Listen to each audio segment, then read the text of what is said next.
জামায়াত দেশের মানুষের বিপদের সময় দেশ ছেড়ে চলে যায় না। লালমনিরহাটে নির্বাচনী প্রচারে দলটির আমির ডক্টর শফিকুর রহমান বলেছেন, জামাত ক্ষমতায় আসলে নারীদের কর্মসংস্থান হবে নিরাপদ। এদিকে কুড়িগ্রামে নির্বাচনী প্রচারে জামায়াত আমির বলেন, এ দেশে আর কোনো জমিদারি চলবে না, দেশ হবে জনগণের। পরে তিনি টাঙ্গাইলে জনসভায় যোগ দেন। বিস্তারিত জানাচ্ছেন Abu Sayeed. Nova LED TV, ঝকঝকে ছবি, নিখুঁত শব্দ, 5 বছরের ওয়ারেন্টি। নোভা মানি, সঠিক মান, নিশ্চিত সেবা।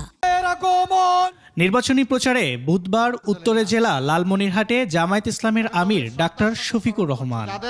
যাদের লড়াই দুপুরে লালমনিরহাটে পৌঁছান জামায়াত আমির। সেখানে জনসভায় বলেন, জামায়াত বিপদের সময় দেশ ছেড়ে চলে যায়নি।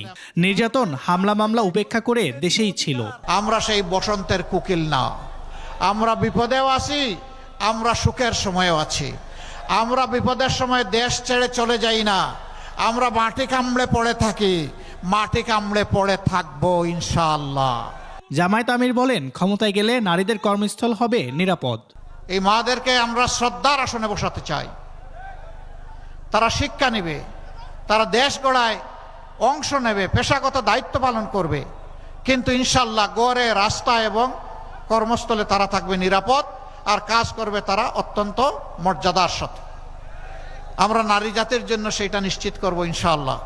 এর আগে কুড়িগ্রামের নির্বাচনী প্রচারে জামায়াত আমির বলেন, এদেশে আর কোনো জমিদারি চলবে না, দেশ হবে জনগণের। এই সময় তিনি এক্সআইডি হ্যাকের মূল হোতাকে গ্রেফতার করায় সন্তোষ প্রকাশ করেন।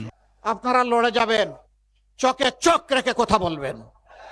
এটি আমার বাংলাদেশ। এই বাংলাদেশে আর কোনো জমিদার মেনে নেব না। এই বাংলাদেশ হবে ইনশাআল্লাহ জনগণের বাংলাদেশ। এক্সআইডি হ্যাক করে যা তা এখান থেকে চালাই দিছে, আর এমনি একটা দল ঝাঁপাইয়া পড়ছে, তাইরে নাইরে নাইরে বলে গান শুরু করে দিছে।